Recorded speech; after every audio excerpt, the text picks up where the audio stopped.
تو اس کو اسی کے برابر ثواب اللہ تبارک تعالیٰ عنایت فرماتے ہیں۔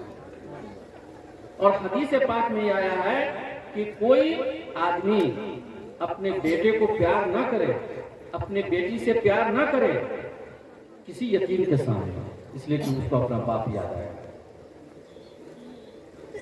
یہ جو اتنا اچھا ادارہ چل رہا ہے ماشاءاللہ، ہر زبان کے اندر، اردو ہو، انگریزی ہو، ہر سبجیکٹ کے اندر جو محنت چل رہی ہے، تو اس محنت کے لیے انتظام بہت ہی ضروری ہے۔ تو آپ حضرات کو تعاون بھی کرنا چاہیے۔ کس طرح سے آپ تعاون کریں گے؟ اس مدرسے کا چندہ ہوتا ہے، تو آپ سے اگر کہا جائے گا تعاون کرنے کے لیے تو تعاون کریں گے؟ انشاءاللہ ضرور کریں گے۔ کیا تعاون کریں گے؟ چندہ دیں گے؟ امداد میں جو کچھ ہو، اینٹ سیمنٹ۔ ہمارے نبی صلی اللہ علیہ وسلم نے فرمایا، سنیے، ہمارے نبی صلی اللہ علیہ وسلم نے فرمایا انصر اخاک ظالما او مظلوما۔ ہمارے نبی نے فرمایا کہ اپنے بھائی کی مدد کرو، چاہے ظالم ہو تب بھی مدد کرو، مظلوم ہو تب بھی مدد کرو۔ تو مظلوم ہو تو مدد کریں گے، مظلوم ہو تو مدد کیسے کریں گے؟ اس کی ظلم سے بچا لیں گے، اور اگر وہ ظالم ہوا تو اس کو ظلم نہ کرنے دیں، یہ ہے اس کی مدد، یہ اس کی مدد ہے۔ آپ چاہتے ہیں کہ اس ادارے کی مدد کریں تو چندہ ہرگز نہ دیجیے۔ ہم نہیں چاہتے ہیں کہ آپ چندہ دیجیے۔ چندہ دینا نہ ان کے لیے اچھا ہے نہ آپ کے لیے اچھا ہے۔ چندہ دینا بالکل صحیح نہیں۔ اور جو لوگ چندہ لے لیتے ہیں وہ آگے نہیں بڑھتے۔ الحمدللہ جو ادارہ ایسا چلتا ہے، کئی ادارے کی ہم سرپرستی کر رہے ہیں، ہم ان سے یہ کہتے ہیں نہ چندہ لینا ہے نہ کسی کو چندہ اس میں دینا ہے۔ جس دن چندہ لینے دینے کا مزاج بن گیا اس ادارے کی ترقی رک جائے۔ لیکن تو آپ کیسے مدد کریں گے وہ بتائیے؟ اتنا اچھا ادارہ چل رہا ہے، یہ پورے گاؤں کے لیے نہیں، پورے ضلع کے لیے نہیں، پورے بہار کے لیے اس کو نمونہ بننا چاہیے۔ آپ اس کی مدد کر سکتے ہیں، جتنی فیس وہ وصول کرتے ہیں آپ کہیے کہ ہم اس سے ڈبل فیس دیں۔ ایک کام تو یہ کرنا ہے، اس طرح مدد کر سکتے ہیں۔ دوسری مدد آپ یہ کر سکتے ہیں کہ بہت ساری بچیاں ہیں گاؤں کے اندر، علاقے کے اندر، وہ فیس دے کر کے نہیں پڑھ سکتی، جن کے والدین کے پاس سہولت ہے، پیسے ہیں، تو وہ تو فیس دے کر کے پڑھا لیں گے۔ لیکن جن بچیوں کے پاس پیسے نہیں ہیں، ان کے والدین ہیں، وہ رکشے چلاتے ہیں، مزدوری کرتے ہیں، تو ظاہر بتا کہ 2000 روپیہ وہ فیس کہاں سے ادا کریں گے؟ نہیں ادا کر سکتے ہیں فیس۔ جو لوگ صاحب ثروت ہیں، جو لوگ صاحب خیر ہیں، وہ 10 بچی کی کفالت کر لیں۔ اللہ نے جو حیثیت دیا ہے اس حیثیت کے مطابق ان بچیوں کی کفالت کر لیں۔ اگر آپ کو بچی مل جاتی ہے آپ کے پڑوس میں تو بچی کو لا کر کے یہاں ڈالیے اور اس کی فیس ادا کیجیے۔ اور اگر آپ کو نہیں ملتی ہے تو آپ مولانا ضیاء الرحمان صاحب سے رابطہ کیجیے کہ مولانا ہم 4 بچی کی فیس ادا کر سکتے ہیں، آپ ایسی 4 بچیوں کا داخلہ لے لیجئے اور وہ ہم کو بتا دیجئے، ہم اس کی فیس ادا کریں گے جو بچی فیس ادا نہیں کر سکتے۔ یہ ہے مدد کرنے کا طریقہ۔ آپ ان کی مدد کیجئے اس طرح سے، چندہ نہیں دیجئے، اس طرح سے ان کی مدد کیجئے۔ ہو سکتا ہے کہ آپ ان کو پیسے لا کے دے دیجئے، 1 لاکھ روپیہ ایک صاحب دے دے، دوسرے صاحب 2 لاکھ روپیہ دے دے، اس طرح سے تو 10 دن کے اندر 10 لاکھ روپے جمع ہو جائیں گے، عمارت 1 مہینے میں تیار ہو جائے گی۔ لیکن کل ہو کر کے جو لوگ چندہ دیں گے لاٹھی لے کے کھڑے ہو جائیں گے، مولانا صاحب ہم تو اتنا چندہ دیے تھے اور ہم نے یہ بات کہا تو آپ نے نہیں مانا۔ نہیں، ایسی شکل ہو کہ آپ لاٹھی نہ لے کے کھڑے ہوں گے، ادارہ ان کا اپنا ذاتی رہے۔ لیکن ان کا ایک مزاج ہے کہ قوم کی بچیوں کو ہمیں نفع پہنچانا ہے، تو ظاہر ہے کہ آپ جو ان کی مدد کریں گے اس طرح سے تو آپ بچیوں کے ساتھ ساتھ مدد کر رہے ہیں اور ان کی بھی مدد کر رہے ہیں، ان کو اخاک ظالم اور مظلومن کی طرح۔ تو انشاءاللہ